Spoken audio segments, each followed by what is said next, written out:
Hello everybody, my name is Dylan Garofalo and welcome to my new poker vlog. So excited to get everything started today. This has been a long time coming. Been wanting to kind of chronicle my journey for a while and I'm excited to get everything going. Poker started for me in kind of a weird way. My brothers both played in little, $15, $10 home games or whatever, goofing off with their friends, and I saw them playing and they would take pictures of their stacks. And I was like, okay, this seems like, I was always a video gamer, always liked games in general. Even tried to combine Risk and Monopoly in some way with my friends when I was younger. We tried to write rules to combine both board games. Anyway, I've always had an affinity for games, and so I started online at first playing NL2 with like a $40 bankroll or whatever. Got crushed, didn't know what a kicker was pretty clueless in general, and I don't like being beaten, so I decided that I was going to keep at it. And eventually kind of, started to get a groove and catch on to things. Won my first tournament online, at least first decent tournament. I had a couple small successes, but I won my first big tournament in November 2 years ago, I believe. Yeah, 2 years ago. And that was for $2,200 or something like that. And to me at the time, that was a huge amount of money. So I was like, you know what, I'll take a shot at live, see how I do. Got crushed. And it was kind of back to square one. I had a small job, decided to take one paycheck down and, kind of grinded it out, managed to build up a little bankroll for myself. And then over the course of a year, really started to see some success. And it's been a long grind, but it's been a good grind. And I'm excited to kind of show you guys where things are going. Right now I'm still playing at 1-2. I've taken some shots at 2-5, but really right now the focus is just to kind of strengthen my bankroll. I just got out of a little bit of a downswing, but now we're starting to pick up momentum again. And right now I'm also looking at moving somewhere soon. My wife and I are talking. I'm married, by the way. Married professional poker player. Yay! Which is always interesting. I'm sure I'll have a vlog about that at some time. But right now we're kind of considering maybe moving to Vegas, so hopefully that works out. If not, I will let you guys know in future vlogs. But right now the goal is to move to Vegas, probably sometime in March or April. So either way, really excited about that. So excited to have everybody here. Really excited to share my journey with you guys, and I hope you guys enjoy all the content. Let's get to our session. So I have to show you guys all this really quick. My wife is absolutely adorable and has the house pretty much decked out for Christmas. This is our first year as a married couple spending Christmas together, so that's super awesome. I'll show you all this really quick. So this is, apparently I got this little ornament when I was 3 years old, little mouse holding cards, so I guess it was faked. Welcome to Ebro, Florida, home of some of the best 1-2 games in the Southeast. Apparently, it used to be a very busy Greyhound track, but because of changes in the Florida legislation, they're not allowed to run dogs anymore. Because Ebro is located next to Panama City Beach, a lot of the action is driven by tourism. This leads to the best games happening around summertime. Despite that fact, even the slow season tends to have terrific games. Now, unfortunately, Ebro does not allow filming at the table, so I was unable to get full card footage for these sessions, but what I did decide to do is to go ahead and get some of the most impactful hands from the past week or so of sessions, and kind of give you guys kind of an insight into how I make decisions and allow you to see what these games are like. Here's a hand where I decided to take an unconventional line to exploit an opponent who I felt was pushing the envelope just a bit too much. So we're on the button at a stack size effective of around $700, so 350 big blinds at 1-2. And we have ace of clubs, king of spades. So the hijack decides to make it $10. Hijack has been active, playing a lot of hands, but, kind of obviously a thinking player. And the cutoff decides to make a 3-bet to $30. He's been extremely aggressive this entire session. So rather than putting in the 4-bet and, putting ourselves in kind of a weird spot where he's going to have all kinds of stuff, I kind of decided to maybe take more of a small ball approach, and I decided to just call. So I just flatted. It's a bad move, right? Oh, my lighting just went away. I know it's bad, but I felt like it was okay as an exploit because I figured he'd keep firing with a ton of stuff. And the hijack decides to call as well. So we go 3 ways to the flop, which is ace of hearts, king of hearts, and the 8 of clubs. We smacked this flop, right? We're really happy about this situation. So the hijack checks. Cutoff decides to make a bet to $50. And we think about it. Now we're obviously not going to be slow playing anything. We decide to put in the raise to $125. Hijack folds. Cutoff thinks about it for a second and decides to slide in calling chips, right? The turn is the 9 of spades. At which point, the Cutoff kind of mumbles to himself and then puts out a bet. He leads out on the turn for $155. Now, he only has I think it was, I want to say 200 behind, something like that. Maybe a little bit more, but I mean, I felt like he committed himself at this point. So I decided to just go ahead and go all in. And he tanks for a while. He says, and he starts talking to himself, talking about how he has, I got 2 outs. I'm just trying to decide. Our opponent flashes pocket 6s to us and ends up throwing them in the muck. So in this next hand, we're in the big blind and we wake up with pocket kings.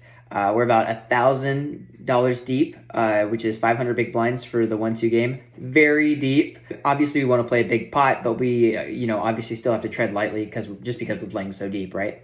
So far, the game has been playing crazy. Lots of action, so we're definitely very excited about the situation. So what happens is the cutoff limps, the button limps, and the small blind also limps. So we're obviously trying to isolate. We go ahead and decide to make it a raise to $13, right? I kind of like to make my sizes to where I'm still encouraging calls, but maybe you can get some of the junkier stuff out of there. We ended up getting called in one spot. I believe the cutoff calls, the button folds, and then the small blind decides to go ahead and limp re-raise to $39. I remember thinking, okay, this person has only done this once this entire session, right? And normally he's really splashy, so I have alarm bells going off already, right? And so I decide I'm still gonna raise because I kind of feel like I don't want to see a jack high flop and then go in for 500 bigs with this dude because he and I are the effective stacks, right? So I decided to go ahead and put in a raise to 125. Obviously, the cutoff folds, and then the small blind thinks for a second and 5-bets me to 400. At this point, I just smile and I'm thinking, wow, I've never folded kings before. I mean, pre-flop, I actually have never done that before, and I'm like. And I'm talking to him. I'm like, man, you gotta have kings, right? Are you kings, queens? And I was like, oh, you got aces, don't you? And I just remember seeing him. He's just looking like he's like, I'm about to stack this kid. He's got all this energy, right? And I'm just like, I show him the kings. I end up throwing them in the muck, and sure enough, he just flips out. He's like, how do you fold that? Blah blah blah blah. Anyway, he shows me 2 red aces, so I did make the right fold. Huzzah! So in this hand, we have pocket 7s. We're on the button, and the effective stack size is about 200 big blinds deep, so roughly $400, right? We have the low jack limping in. Hijack decides, who's an aggressive player, makes it 15, right? I decide to call, obviously, and then the low jack calls as well, and I think the big blind calls. So we could go 4 ways to the flop. The flop is the 6 of clubs, 5 of clubs, 3 of diamonds, right? So we flop an overpair. Still kind of a dicey situation because I still feel like the hijack's range is pretty strong, despite the fact that he's very aggressive, right? Anyway, the low jack decides to check, and the hijack puts out a bet of $25. the cutoff folds, and then I decide to go ahead and flat, and then the low jack folds as well. So we're heads up to the turn. Now, the turn card is the 9 of spades. I remember thinking that, like, this is a really good card for me because I pick up equity. The hijack decides to then check. I maybe could have decided to go ahead and turn my hand into a bluff here, but I really think I maybe still have the best hand, and I didn't want to ruin a good thing. Maybe get check raised by this guy. So I decided to go ahead and check behind. The river card was the 10 of spades. At this point, the hijack thinks for a second, kind of fiddles with his chips for a bit, and decides to put out an overbet to 165. I'm sitting here hating my life, and I'm thinking about like, I don't really think he has the straight, right? And I really didn't think he would do this with a one pair hand. So I was like, either he has a set that he played in a strange way. Maybe he was trying to check raise me on the turn or something. I couldn't really put him on a specific hand, so I decided to put in a hero call due to the fact that I double blocked the straight, and he shows us pocket jacks for an overpair to the board. He had 2 black jacks, so played his hand in a weird way, kind of a different way, ended up getting max value out of us. Sad face. To keep with the trend of my being too stationy on the river, let's talk about this hand. So, in this hand, we're crazy deep. For a 1-2 game, we're playing 600 big blinds deep, right? So, 1,200 effective. We wake up on the small blind with the king of hearts and the queen of diamonds, so king, queen offsuit. And the action goes to us. So we got the hijack limping in, the button lips in, and I decided to go ahead and put out an ISO raise to $13. I guess that's like, I just enjoy that number, I guess. I don't know. So I make it $13. The big blind calls, and the button calls as well, right? So the flop comes out, king of spades, 9 of clubs, 5 of spades. And we decide that, this is obviously a pretty dry-ish board. I guess there's a flush draw, but we decided to go ahead and put out a bet to 25. We get called in the big blind, and then the button calls as well. So we're 3 ways, again, heading to the turn. The turn card is the 4 of hearts, and we decide that we're going to continue. But we decided that we're not going to make it huge because we really are trying to get called by a 9 specifically, or a weaker king. So we decided to go ahead and make a bet of $55. Big blind thinks for a moment, kind of fiddles with his chips in, decides to pump it up to 100 more. So he makes a bet of 155.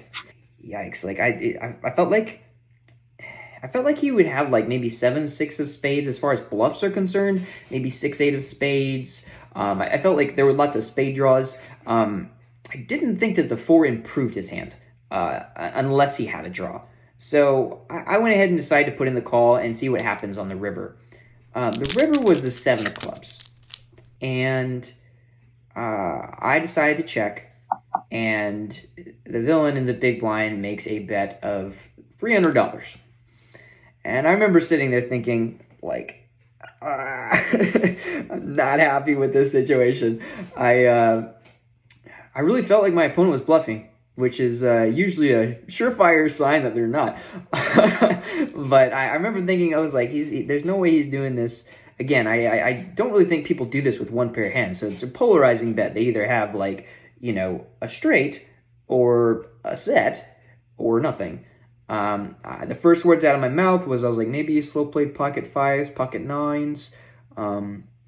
I talk to people on the river. I guess that's weird. I like to kind of like, sometimes people are just like an open book and they'll just like be tell boxes for you. So it can really help. I don't like to just think about it and then call. I like to at least talk things out with my opponent and see what I can get off of them. But anyway, I end up thinking, like, you know what, maybe more 7-6 of spades. I end up putting in the hero call. He immediately, like it was lightning, flips over the pocket 9s. He's got the 9 of hearts, the 9 of diamonds, and we get taken to Value Town. Absolutely. We're very sad. So our villain scoops about $1,026 pot. Yikes. So one of the most notable hands from yesterday's session was when I was in the low jack. with pocket queens. I had the queen of clubs and the queen of diamonds. We are around $500 deep, so 250 big blinds deep at 1-2. We decided to put in a raise from the low jack to $11. We get called in the cutoff and in the big blind. I like these smaller raises because, and you'll see in a moment, I feel like sometimes if you do not make these smaller raises, you will not get called by hands that have just awful reverse implied odds, okay? Well, anyway, the flop is queen 9-2 with the queen and 9 of hearts, so there's a flush draw, but otherwise a pretty dry board. We decide to, first of all, the big blind checks to us, and we decide to make a continuation bet of 20. We get called in the cutoff, and the big blind slides in raising chips. We like it when our opponents raise when we have the nuts, but he decides to raise it to 65. So it's 45 more for us to call. We decide to call instead of re-raising. And we really don't want to turn our hand face up in this situation. And the cutoff calls as well. So we go 3 ways to the turn, which is the 9 of clubs. It's like our gin card. We're so happy to not see a heart and to see this card. Anyway, the big blind now down bets to 55. I mean, I feel like calling is pretty much the only option here. Raising is just kind of, again, turning our hand face up, and we kind of don't mind keeping the cutoff in as well. So we decide to call. The cutoff calls as well. We had 3 ways to the river, which is the 3 of diamonds. At this point, the big blind grabs 2 full stacks of red and decides to slide in a $200 bet, leaving about 167 behind. We decided to obviously rip it at this point, and the cutoff snap folds. I assume he was probably on the heart draw. And now the big blind is just in like total misery. He even says, he's like, oh, this can only be queens full. He's like, you have to have queens full. And he's just kind of mumbling to himself, and he says, fine, here's your $167 or whatever. He decides to make the call, and we show him that we have the goods, and he tells us that he had 9-2. I hope it was suited, but that's why I like the smaller raises. I mean, you make this oversized raises that you sometimes see at 1-2 to like $35, or I mean, people make massive raises. I see it every day. You only get called by like really good hands. I mean, I'm really happy to keep 9-2 in there. So there you have it, guys. Hope you all enjoyed this first episode of the vlog. I'm really looking forward to hearing back from you guys in the comments. So if you would like, please feel free to comment. I would love to hear what you think about some of the hands I went through, spots that you think that maybe I could improve in some spots, or maybe you would have done differently, or if, or even just, some hype. If you're like, yeah, you did this great, do it. Yeah, be Dylan. Do good stuff. I don't know. But anyway, I want to give, before I leave, I want to give a massive thanks to Beasts of Poker for hosting me here on their YouTube channel. I've been wanting to get a vlog out there for a very long time now, and I really appreciate the support, and I appreciate having a team to do it with. If you like this video, please feel free to like and subscribe to the channel to follow my journey, but also to keep up with all the exciting poker content that we'll be featuring here on the Beasts of Poker channel. Thank you guys, and until next time.